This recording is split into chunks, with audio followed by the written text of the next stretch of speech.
Ladies and gentlemen, welcome back to the Rip Drip podcast. Today we have a very, very special guest with us. One of our very own clients, Gabe Gennace. He started off fitness coaching when he was 17 years old, and now he is coaching some of the highest caliber fitness coaches in the world, and he's one of the largest guys in Miami. We happen to work out at the same gym together and have a lot of similarities, and figured it would be a good time to have him on the podcast. So Gabe, thank you for joining. Thanks for having me, guys. Absolutely. Appreciate it. Good to be here. Yes, sir. Yes, sir. Talk to us for our viewers that aren't familiar with you yet. I'm sure a lot of them are, but maybe some aren't yet. Tell us your story. How did you get into this space? And how did you work your way into being one of the highest level guys here in Miami? Yeah, dude. So I've been coaching since I was 17, like you mentioned. I started in the fitness space.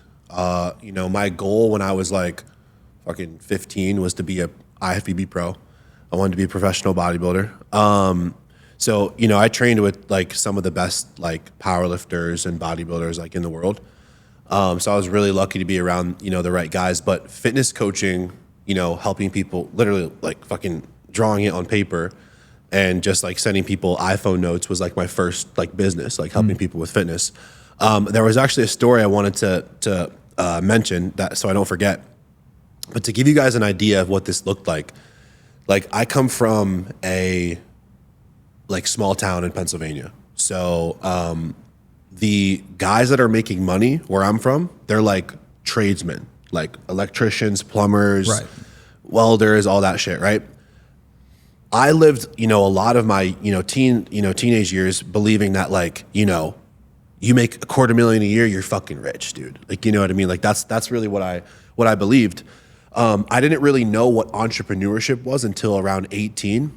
Actually, interestingly enough, this ties into, my first like venture in business, but I first learned about what entrepreneurship was through Andy Frisella. So through the MFCEO podcast. Yeah.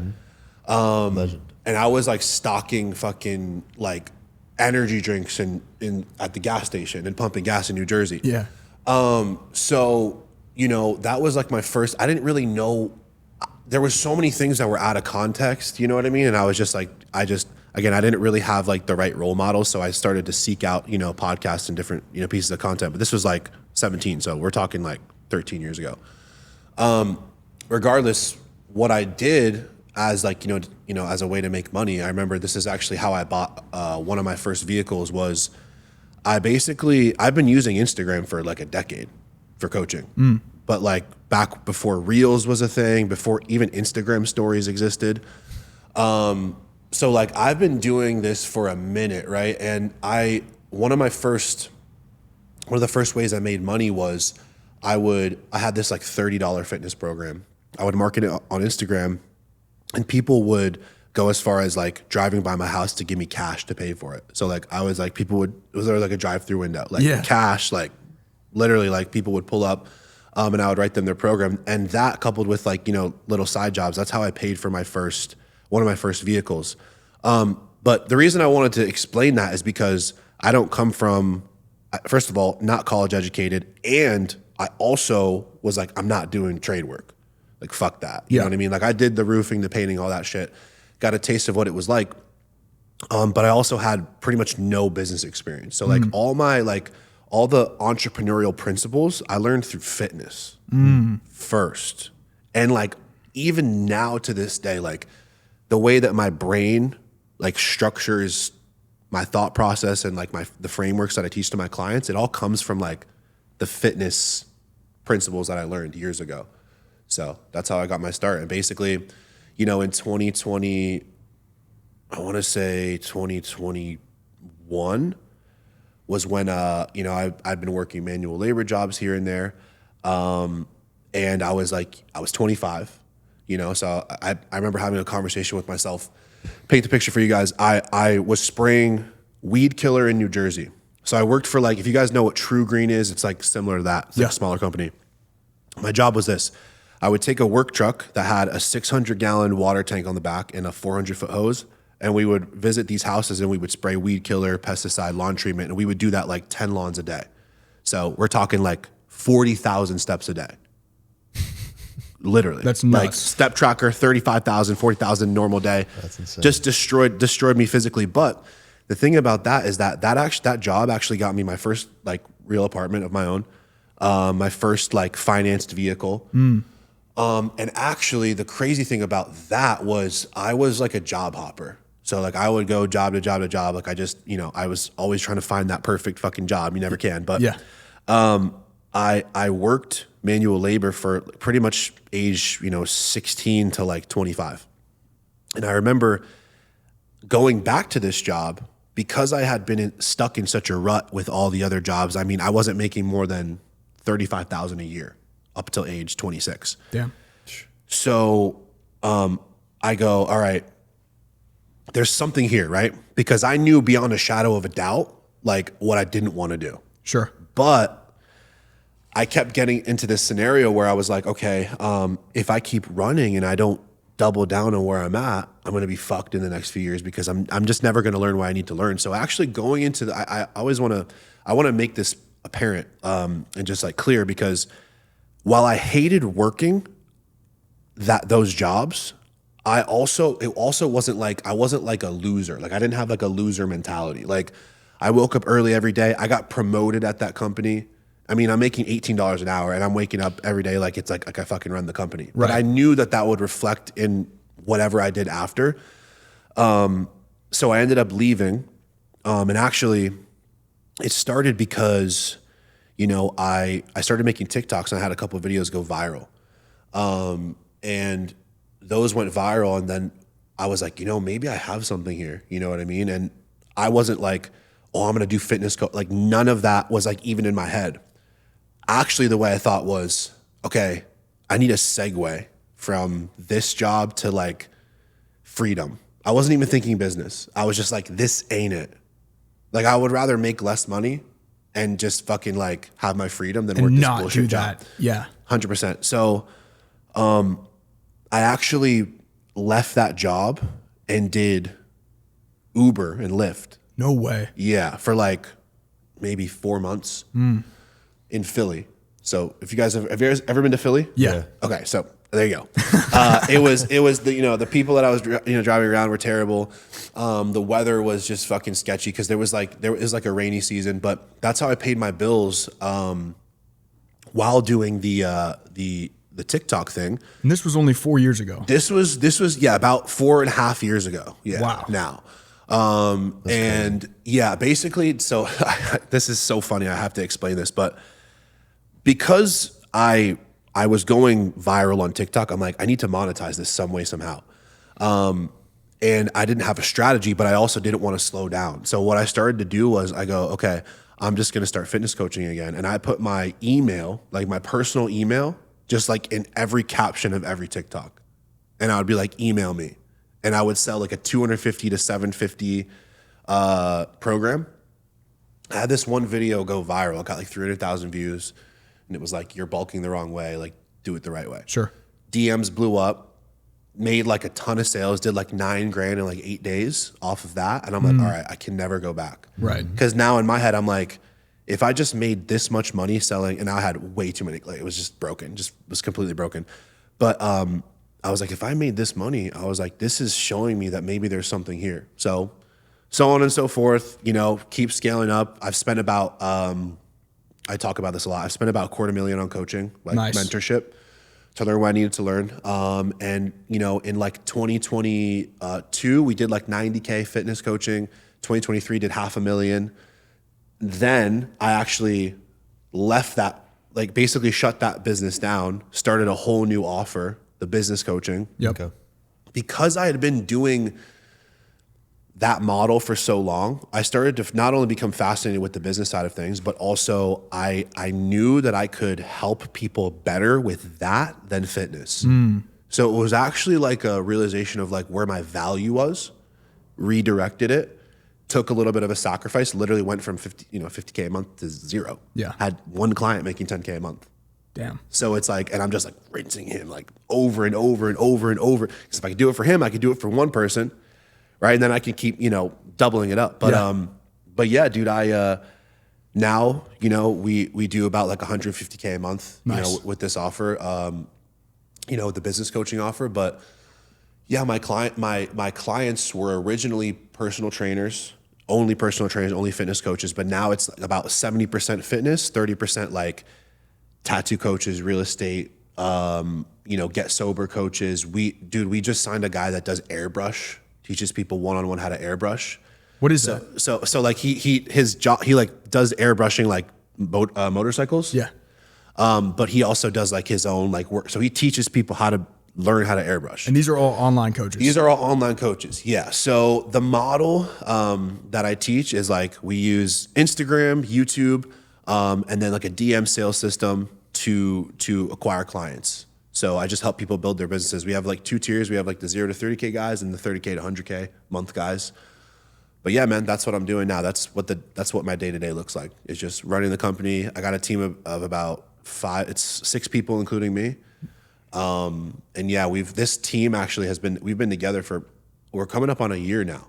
So like, even still, like, I'm not even saying I'm fucking God's gift to the earth or anything. Building a team was like the hardest fucking thing ever in this business for me. I was like, like the amount of times I'd been like in my house or apartment being like, okay, I guess I'm just never going to scale 100. I guess like me, cause I had been through fucking 12 setters, fucking 5 closers before I had this team. Yeah. So I'm like, okay, obviously like either someone's playing a fucking sick joke on me or, this just doesn't work for me. Right. Which isn't true.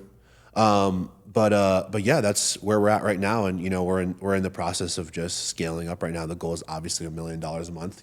One of my, you might know him, Toozer. Yeah. Yeah. So he's a friend of mine. I worked with him too. But I remember we were at a dinner one time and he said, Gabe, he said, 100K a month is the new 10K a month and $1 million a month is the new 100K a month. It is. And ever since he said that, I feel like when he said that, I feel like time stopped. And that it made me realize that like above all else, and we could talk about this. I'm sure you guys have your own opinion on this. Sure. When he said that, it made me realize like, because a lot of the people that I would meet through him and through other people, they'd been in the game for a little bit longer than me. And it's almost like when you meet someone that you network with and you're like, wait a second, like I'm not going hard enough at all. I'm not thinking big enough. Right. Like this person just opened up the fucking gates, whatever. So when he said that, I was like, you know what? I was like, above all else in business, and I'm sure you guys can agree, the most important thing, again, strategy, all this team building, having the right offer, it's the standard that you set yourself to. Like that's the most important thing, right? It's like, I can sit here and say, if I go to the family barbecue, there's people there that don't make 6 figures in a year ever, right? They won't make $1 million in their whole life. Right. So they go, Gabe, you're doing so great. Then you sit down with a bunch of dudes that are doing 5 million a month. You're making 300 a month and you're like the small fish, you know what I mean? Which is, I would say, a positive thing about Miami too. It gives you perspective. 100%. But yeah, they say you don't rise to your goals, you fall to your standard. And it's so true. Yeah, it's so true. And I think what it is too is like, I talk to my clients about this a lot, is like the conversations that you have with yourself, like you talk yourself out of your standard on a moment by moment basis. It's not like people think it's a 0 to 100 thing. It's actually like micro moments of like pivoting. You know what I'm saying? Yeah. Because we could come down to Miami and fuck around all day long. You know what I mean? But it's like making the sacrifice and being like, hey, fuck, I'm gonna put in a 12-hour day because like that's what the fucking offer needs right now. That's what my team needs right now. You know what I mean? So yeah. 100%. Yeah. That's a super sick story. Yeah. I noticed you mentioned that you feel like you can help out these business guys a lot more than you could the fitness guys. What do you specifically mean by that? How can you help them more? So I actually believe, so I'm going to take a little bit of an inverse perspective on this. Like, I believe that you have to know where your value is. I go back to the gym with this, right? It's like, you're going to be able to show up consistently at the gym if a few things are aligned. Your goals are really high, right? So like you have a really high target. And then also, this is another thing I want you guys to think about too, because you ever meet someone that's not in the gym that doesn't really work out, it's not part of their lifestyle, and they go, oh, dude, the gym, like, of course, fuck, that's so all the time. But like, we're like, I want to go get a pump. Yep. It's like exciting. Yeah. It's a break from work. Exactly. It's like, it's literally a break from work. It's a privilege to go to the gym. It's a privilege. It's right. We, you know, it's not like we're fucking like, you know, doing Smith machine squats and we're like, you know, so happy about it. But it's like, it's the target. We have a picture of what we want to look like. And then it's also the manner in which we train. We actually enjoy it. Yep.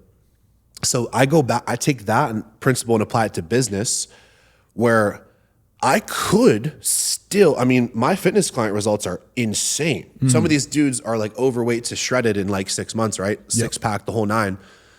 But if I couldn't, if there was a lack of congruency between internally what I wanted for my life and what I wanted to talk about too, then there was going to be a little bit of a constraint there. So actually, I think it's more about like what you feel passionate about and what you can consistently repeat without getting tired of talking about it.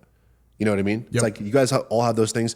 Maybe it's outside of business where it's like, you know, I can't stop talking about motorcycles or whatever the fuck, you know what I mean? Or like jewelry, whatever it is, like whatever thing that you love. And for me, and actually an interesting part about it is that I just gave a talk to like 30 tattoo artists. I was actually in the same building. It was actually upstairs because my boy Raphael had a mastermind. And I basically said to them, I said, you know, the difference between you being an average tattoo artist that makes an average income and you being, you know, a tattoo artist that makes 7 figures a year is like the becoming a non-commodity versus a commodity. And basically I was explaining to them like, look, if you're a non-commodity and you are like a one-of-one brand, then like essentially the price that you can charge is like limitless, right? Because you're not competing on price anymore. You're competing on, you know, how well people are bought into your brand. So it's more, it has a lot to do with like impact too. People don't think about that when it comes to service-based businesses. But you know, with the business coaching, I knew that I had so much more results on the fitness side than the business side, right? So it's like, why would I just like stop doing that and then go to business? Well, it's because I liked talking about business more. I liked talking to a little bit of a higher level individual too. Cause like, you know, there's people that I want to get in shape. That's like a vast majority of people that have a business just in general. It's like a way smaller subset of people. Something I want to mention though is my content between fitness and business, dude, it really didn't change that much. So something that I started to realize was this. I wasn't an IFBB pro. I wasn't the most educated. I wasn't the most in shape. I didn't have the biggest following. And, you know, so I'm really, in all reality, I'm at a disadvantage. So I go, how can I create an advantage over my competition? And I realized, I go, well, if I can say something and present something to be so authentic that it would be impossible to replicate, then I can create one of one. So that's why on a practical level, what this looks like is like, you know, unfiltering yourself before you make a video. But I like created a framework around it, right? Where it's like a lot of people, they make content, for example, fitness, and it's like, well, I'm going to talk about 3 tips this, 3 tips that. Well, you commoditize yourself because what makes you different than another fitness coach is giving the same information. We know information is vast, right? And everyone goes, well, we're in a trust recession. True, right? But I think that what gets people to buy and what gets people bought into your brand is like when the words that you're saying in your content actually activate them to change. So like I can talk about even in my content now organically, like I can talk about business strategy and all this shit, but it's not going to matter if the person listening to it isn't activated enough to change. Like, and I think this is a huge thing too, because a lot of people, they go, well, sometimes, you know, you have to sell to people that make less money. And like, if it's a lower ticket, you sell to emotion. If it's a higher ticket, you sell to the function. It's like, I kind of disagree with that, dude. I don't know. I disagree with that because at the end of the day, the reason why we all started a business, like we look at like our day-to-day, like logic. Like it's like, we have to do these things because like we have a team and like we have people that depend on us and like we have a job to do.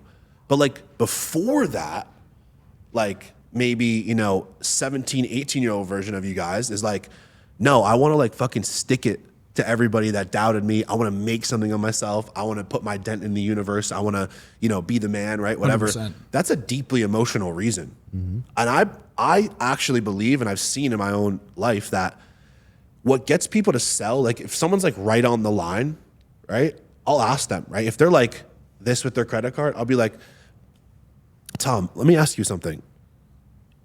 Why do you want to build a business? I want to make more money. Why?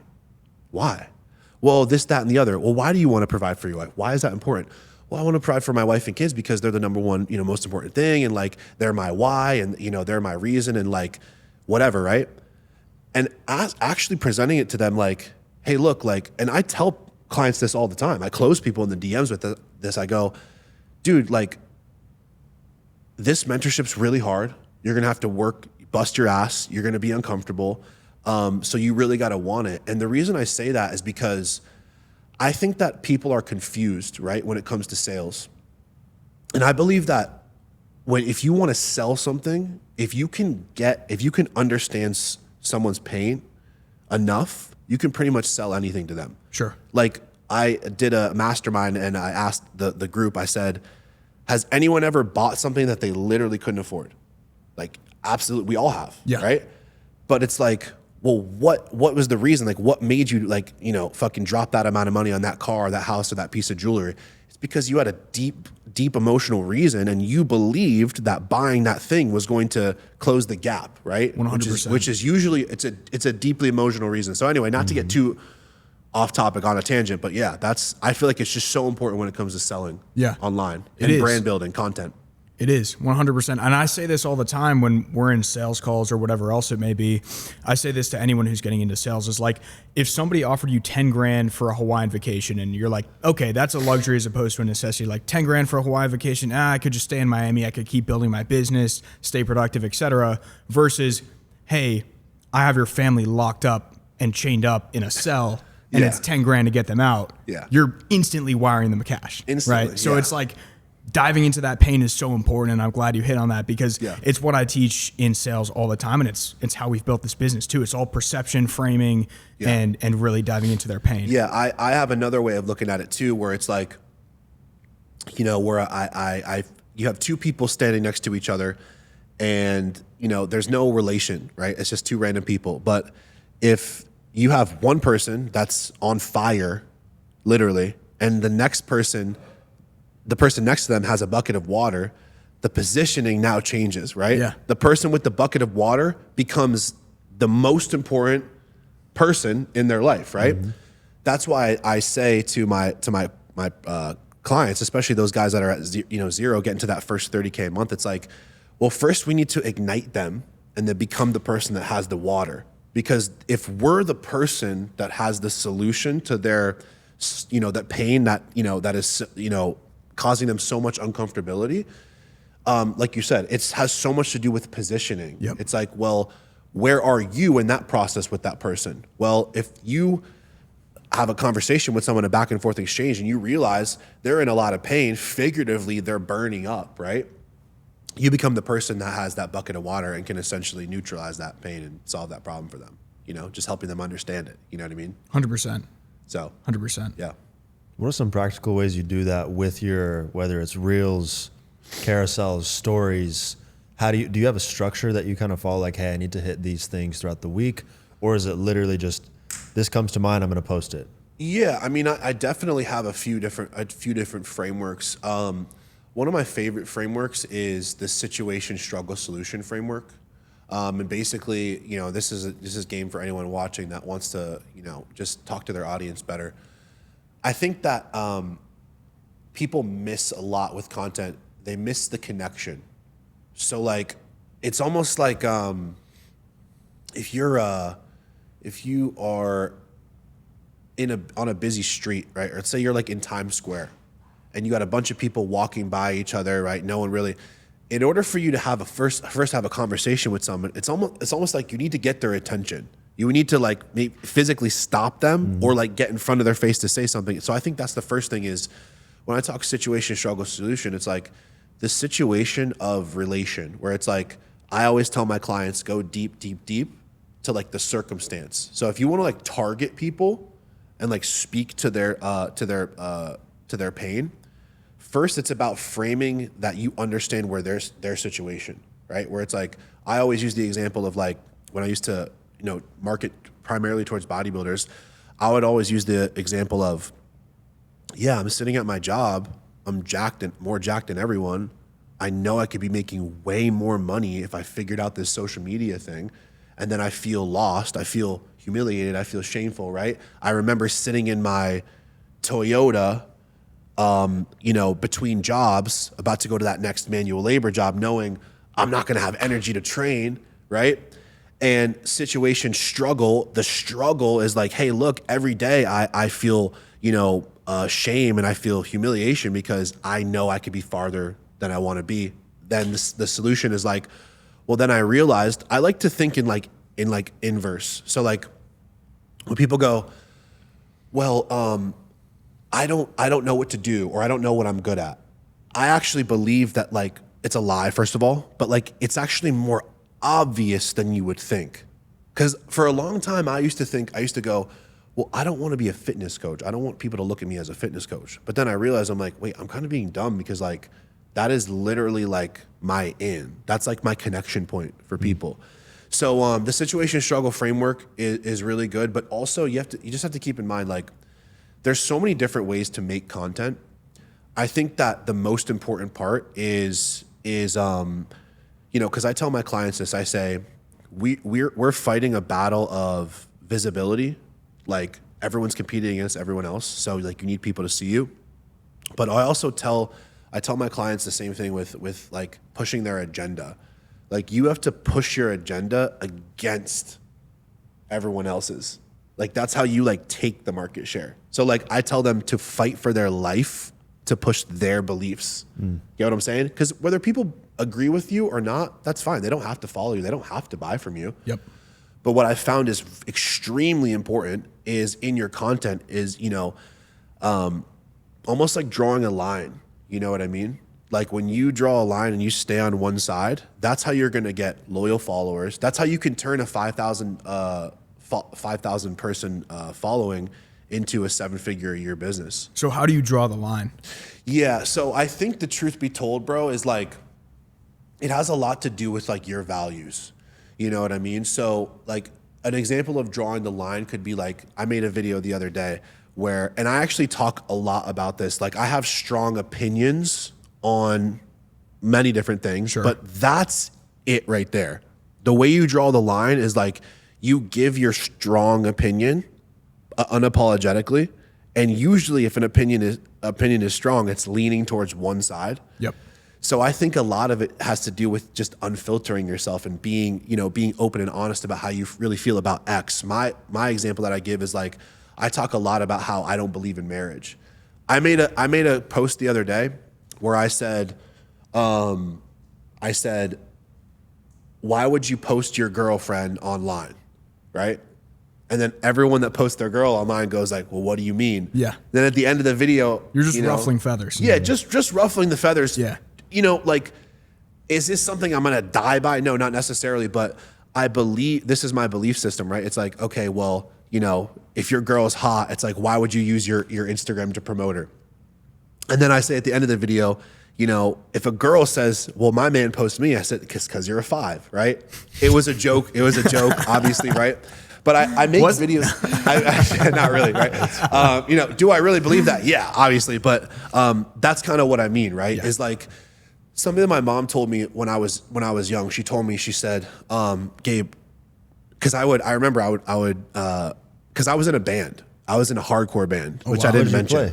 I was a screamer. No way. So I was like the vocalist. Yeah. So I was in a band from like 12 to 19. Yeah. And when I say band, bro, like we played shows on the weekends. Like we would do weekend shows. Yeah. Like I would play a show for 300 people, then go back to fucking school, on Monday. Yeah. So, but I would, if I showed you pictures, you would just laugh. Like skinny jeans, long hair, piercings, the whole fucking, the whole 9. But I would go to my mom and I would be like, Mom, I don't understand. Like, why are people fucking rude, like mean for no reason when I'm nice to them? And she said, she's like, have to understand that no matter what, Gabe, there's people that are going to not like you and they're not going to have a reason. Like you trying to like figure out like why, you know, these people don't like you. It's a waste of time. So I have to, you know, shout out to my mom because she really did build up my self-esteem. Yep. When I was younger. So, you know, she did a really good job at that. But I bring that to this as well. I had a client ask me, they go, you know, I don't want my family to judge me and I don't want people to hate on me and you know, whatever. And I'm like, dude, that you would be honored, bro. I go, you know how hard I had to work to get haters? Like, it's true. It's really hard, bro. Yeah. Like you have one hater, be like happy. You know what I mean? You should cherish them. Yeah. You know what I mean? Because that means you're worth something. 100%. 100%. Yeah. So yeah, that's really how I built my brand, dude, is like, I already know that even in my space, like there's not a lot of people that look like me, you know what I mean? And talk like me. And I do my best to be adamant about expressing myself authentically. So this is something I do want to say. People go, well, how do I break through the noise?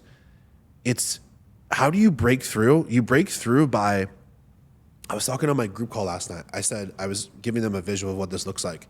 You go to make a video, your biggest fuck up, this is where everyone fucks up. They go to make a video, then before they press that record button, they go like this. And they put on a mask, right? And then they go, I'm gonna make content for what I think they need to hear, not for what they need to hear. Which really, think about it. If we got AI, if we got, first of all, AI influencers, right? But then you're competing against like surface level entertaining videos. Yep. Well, how do you break through that? People connect with people, right? So it's like, instead of trying to be different, you literally triple down on you. That's how you break through, right?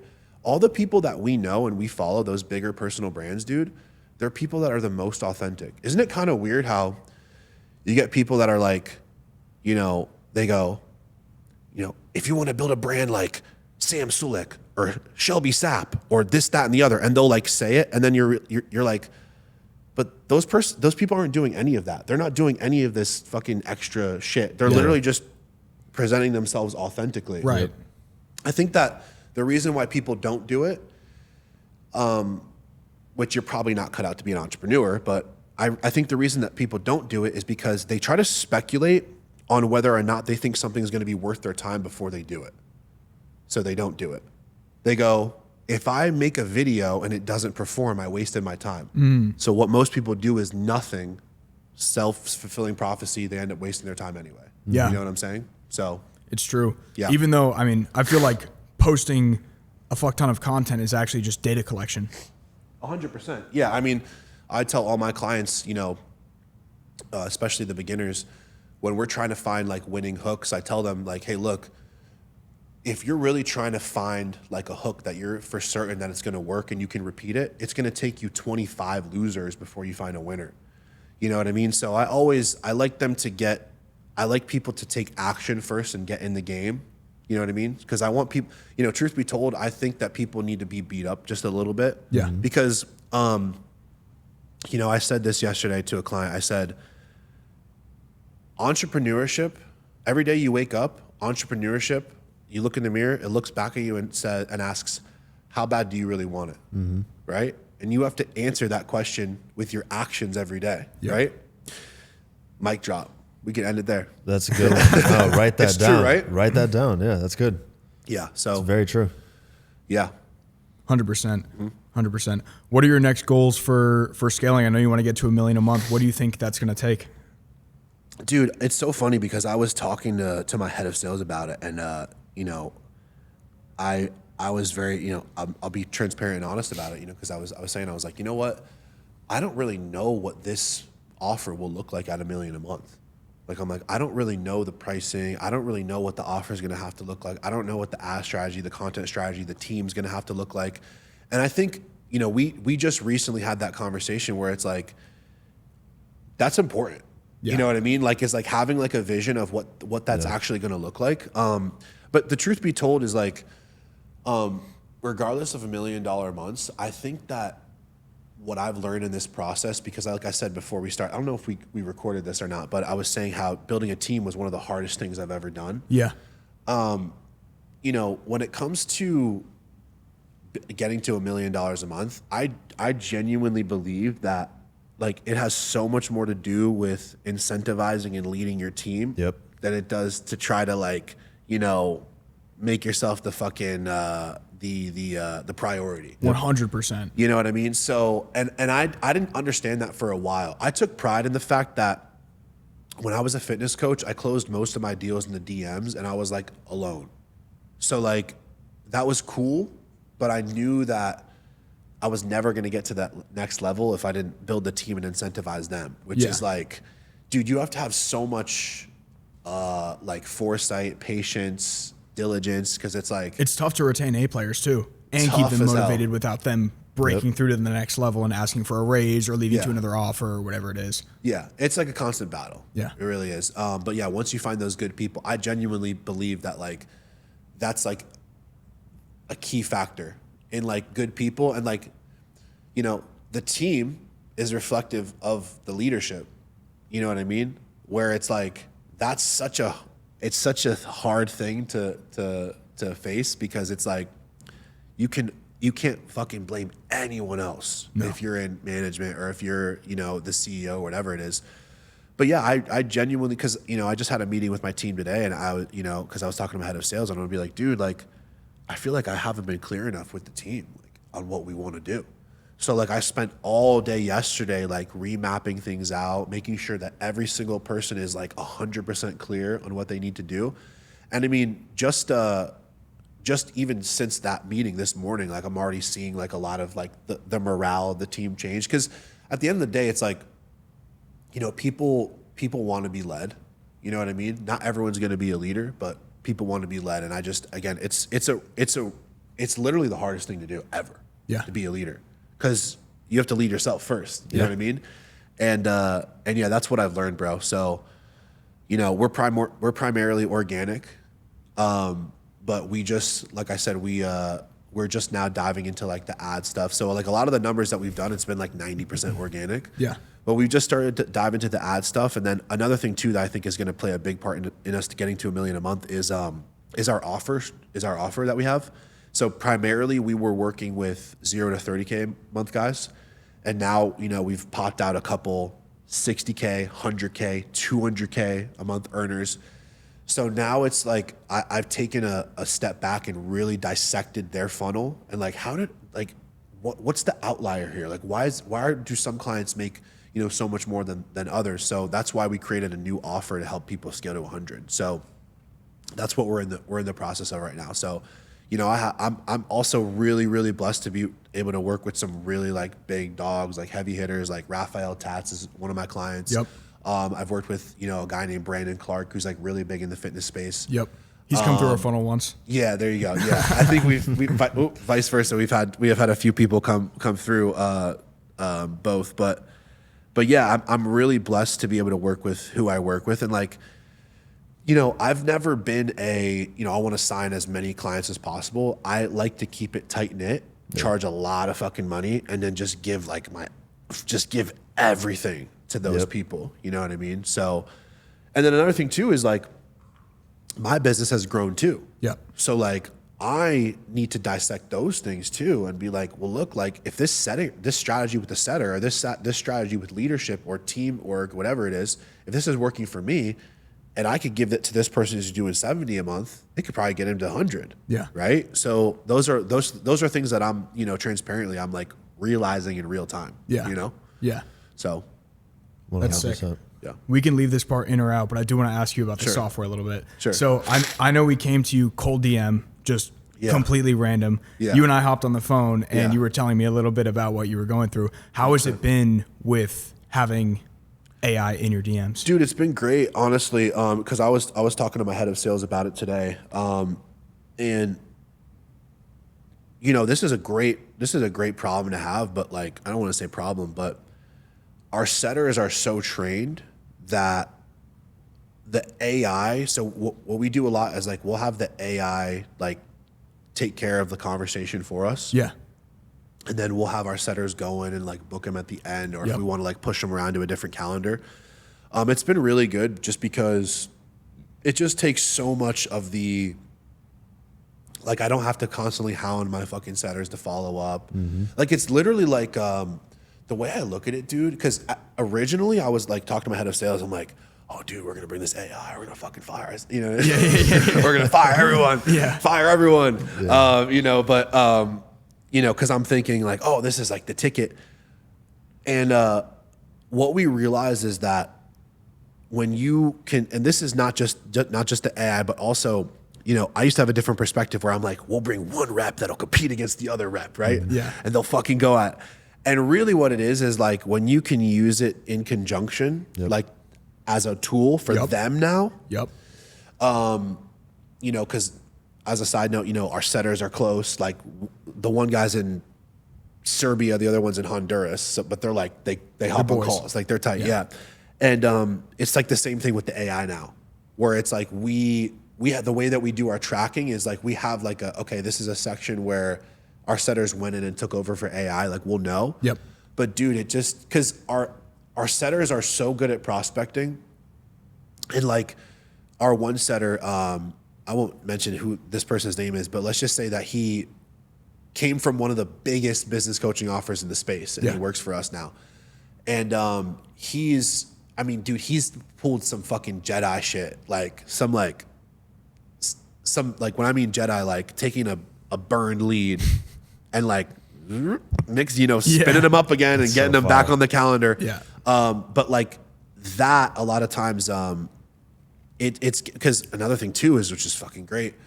We took all inbounds. We moved it to the AI takes care of all the inbounds. And then we took our setters over and we made them only do outbound. So like their primary job is now outbound. And making sure that the AI is getting those calls booked in. And then of course, Jack, who's the CSM, who's my CSM. Yeah, he's been a huge help too. You know what I mean? So, you know, we've had to make some adjustments to it, but pretty normal shit. I really 100%. like the follow up. It's like the way I want to look at it is almost like, it's almost like if you had a warehouse and you had someone, it's like someone was like sweeping and then like someone comes in and or someone was like mopping by like manually versus like having one of those fucking Zambonis. You know what I mean? You know what I'm talking about? Where like the dude drives the thing around, he gets it done in like 1/5 the time. Yeah, it's been huge. And it's also incentivized our setters to take more action on outbound too. Which that works for the outbound too. Because they can just solely focus on one task. Yeah, it's been huge. That's great. And I'll say the coaches that find the most success with those are the ones like you that already have the established offer. They've already got the setters in place. They've already got lead flow coming in, and they use it as a tool to enhance their business. This like we're not like a magic ticket that's like, okay, you're bottlenecked at 20, 30K a month. You're not even at capacity. You're lazy. And you think this is going to take you to 100K a month. No. Yeah, but no, it played a huge part though, just because like it's so stressful to have to tell your setters to follow up. It's so stressful to have, you know what I mean? It just completely takes that away. You know? So if we need to like go in and like shut the AI off, if anything, we'll go and we'll do it. You know what I mean? For like certain conversations if they're done. But yeah, it's been great, dude. Like I look at it the same way as like, and this is not me, I'm not demeaning it at any way, shape, or form. I look at it in the same way as like, it's like you got your laundry service, you got your maid, you got your this, that, and the other, you got your detailer. Like that's how I look at it. Is like it literally gives you back time. Gives you back that 20, 30, whatever hours a week, or a month, whatever, right? And that's how I place it in my mind. So it's been great. 100%. Because I mean, overall conversation has gone up while rep output has gone up in a different leg. And it's also not wasting their energy. So it's went up, the AI does it, right? And then that's because I was just telling my team today, I said, dude, I'm like so adamant on protecting my team's energy, like almost to a fault. Like if someone like fucks around with my closer's calendar or like is rude to a rep, I'm like, I'm like, no, like I'm like, fucking send him a voice memo, block him. You know what I mean? So I'm always telling my team, like, dude, like protect your energy, like sleep, like do like if you're going through with your girlfriend, like say something, you know what I mean? Like if there's something going on, just tell me because I want to, you know, because their energy is so fucking important. You know what I mean? Because it could be the difference between $0 and 10 on a call or 0 booked calls and 5 in a day. You know what I mean? So just protect their energy a lot. It's played a part in it for sure. 100%. Yeah, that's a huge thing for us too, is protecting the energy among our entire group. And we constantly try to incentivize all of our team members. I don't even call them employees. I call them team members. To go above and beyond and then actually financially incentivize them as well. It's got to be a double-edged sword. So I think you're 100%. Doing a fantastic job of that. And yeah, it's been a pleasure working with you and seeing everything that you're doing and learning from you, watching your content, all that good stuff. I see you liking some of course. Shit. Late night Tom on the reels. I'm like, nice. Yeah, got to take care of your people. That's cool. Well, awesome, man. Cool. I mean, I know we're wrapping up here. Where can people find you? Yeah. So it's Gabe No Victim, one word, on Instagram and YouTube primarily. That's where I hang out most of the time. So if you're interested, if you guys are curious more about my story and you want to like, you know, hear more about what I'm about, definitely check out my YouTube. Cause like I do a lot of like raw style videos where it's like, I just fucking literally turn the camera sideways, fucking record and just, you know, give my thoughts. And that's another thing too, is like, I've really, you know, I hope, you know, just to kind of just end it here, right? I really hope that I can show people with my brand that like anything's possible and like you don't always have to play by the rules. There's like many ways to build a business in general. There's also many ways to like scale to 100K a month or whatever it is, right? So I think that I want to incentivize people to express themselves authentically and know that social media is a vehicle to do that. And you can also make a fuck ton of money and it can completely change your life because that's what it's done for me. So 100%. Fuck yeah. Well, cool. Gabe, thank you for your time, brother. Absolutely. We appreciate thanks for having me. Yeah. Yes, sir. Awesome.